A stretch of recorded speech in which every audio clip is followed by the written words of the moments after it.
Chairman Tehreek Insaf Imran Khan نے مینار پاکستان میں جلسے سے خطاب کرتے ہوئے کہا، میرے خلاف 40 دہشت گردی کے کیس درج کیے گئے۔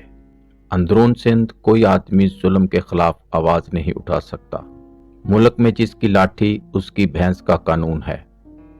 ملک میں قانون کی حکمرانی نہیں۔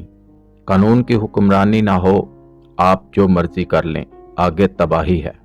جس ملک میں انصاف ہی نہ ہو، وہاں کیسے سرمایہ کاری لا سکتے ہیں؟ مارشل لاء میں آئین قانون کو ختم کر دیا جاتا تھا۔ ہماری بدقسمتی ہے جو ڈیموکریٹس آئے کبھی قانون کی حکمرانی نہیں کی۔ آج پیغام جانا چاہیے کہ لوگوں کا جنون طاقت سے نہیں روکا جا سکتا۔ سازش کے تحت ملک کو دلدل میں پھنسایا گیا۔ سازش کے تحت ہماری حکومت گرا کر جرائم پیشہ لوگوں کو مسلط کیا گیا۔ بیرون ملک جانے والے پاکستانیوں سے پوچھیں، کیا وہاں قبضہ گروپ ہوتا ہے؟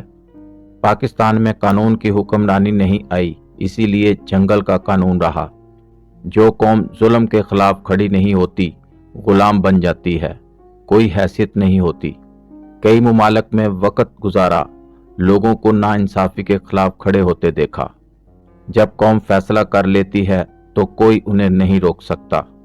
ڈاکٹر ربینہ اپنے کلینک میں بیٹھی تھی، اسے اٹھا کر لے گئے۔ کوئی قانون نہیں ہے، جس کو دل کرتا ہے گھروں سے اٹھا لیا جاتا ہے۔ پاکستانیوں، فیصلہ کر لو، آپ نے ظلم کے نظام کو برداشت نہیں کرنا۔ میں نے تو کہا تھا مارچ کریں، کھانے پینے کا بندوبست میں کروں گا۔ 25 مئی کو ہم نے مارچ کیا تو لوگوں کے گھروں میں گھس کر اٹھایا گیا۔ سپریم کورٹ کے حکم پر 30 اپریل کو پنجاب کا الیکشن کرانے کا اعلان کہا جاتا ہے۔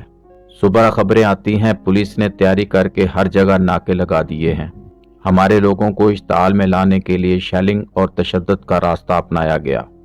پوسٹ مارٹم رپورٹ کے مطابق ضلع شاہ کے جسم پر تشدد کے 26 نشانات تھے۔ ضلع شاہ کو قتل کر کے انہوں نے سڑک کنارے پھینک دیا۔ ضلع شاہ کے قتل کا کیس بھی انہوں نے میرے خلاف ہی بنا لیا۔ آج پورے پاکستان میں ایسا ہی ہو رہا ہے۔ ظلم جن پر کیا جاتا ہے، پرچہ بھی ان پر ہوتا ہے۔ زمان پارک پر ایسے حملہ کیا گیا جیسے عمران خان کوئی بڑا دہشت گرد تھا۔ زمان پارک میں موجود لوگوں پر پیلٹ گنز کا استعمال کیا گیا۔ ریاست ہی آپ پر حملہ کر دے تو اس سے بڑا اور کیا ظلم ہو سکتا ہے؟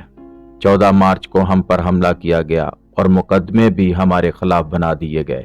فرانس میں بھی مظاہرے ہو رہے ہیں، کیا وہاں پولیس کو فائرنگ کرتے دیکھا؟ لوگ اس لیے زمان پارک آئے تھے کہ میری گرفتاری غیر قانونی ہے۔ لوگوں کو پتا ہے انہوں نے اعظم سواتی شہباز گل کے ساتھ کیا کیا ہے۔ جو لوگ ملک کا پیسہ لوٹ کر بیرون ملک گئے، وہ ملک کے فیصلے کر رہے ہیں۔ ڈان لیکس، میمو گیٹ والے لوگ آج ملک کے فیصلے کر رہے ہیں۔ میں سب کچھ چھوڑ کر پاکستان آ گیا اور ملک میں ہی ہوں، مجھے غدار بنا دیا گیا ہے۔ میرے گھر پر 36 گھنٹے حملے کیے گئے، بدترین شیلنگ کی گئی۔ لوگ ڈر گئے تھے، جن لوگوں نے قتل کرنے کی کوشش کی وہی جیل لے جائیں گے۔ بیگ تیار کیا ہوا تھا، کارکن سامنے آ گئے، نہیں جانے دیں گے، یہ آپ کو مار دیں گے۔ سوشل میڈیا کے نوجوان اظہر مشوانی کو اٹھا کر لے گئے، حسان نیازی کو اٹھا کر لے گئے، اس پر تشدد کیا گیا۔ اللہ کے ہاتھ میں عزت اور ذلت ہے۔ ارشد شریف دھمکیوں کے باوجود راہ حق پر کھڑا تھا، اسے قتل کر دیا گیا۔ جو صحافی عمران خان کی مثبت بات بتاتا ہے، اسے ڈرایا دھمکایا جاتا ہے۔ لوگوں کو اتنا خوفزدہ کیا جا رہا ہے کہ کسی طرح ظالموں کو قبول کر لیں۔ آج بھی کہا گیا دہشت گردی ہوگی، پر جلسہ گاہ میں دیکھیں کتنے لوگ آئے ہیں۔ یہ قوم خوف پر قابو پا رہی ہے۔ کوئی سمجھتا ہے اس قوم کو غلام بنا سکتا ہے تو غلط فہمی میں ہے۔ پاکستان کو عظیم ملک صرف آزاد پاکستانی بنا سکتے ہیں۔ آئین کہتا ہے اسمبلی تحلیل کے بعد 90 دن کے اندر الیکشن ہوں گے۔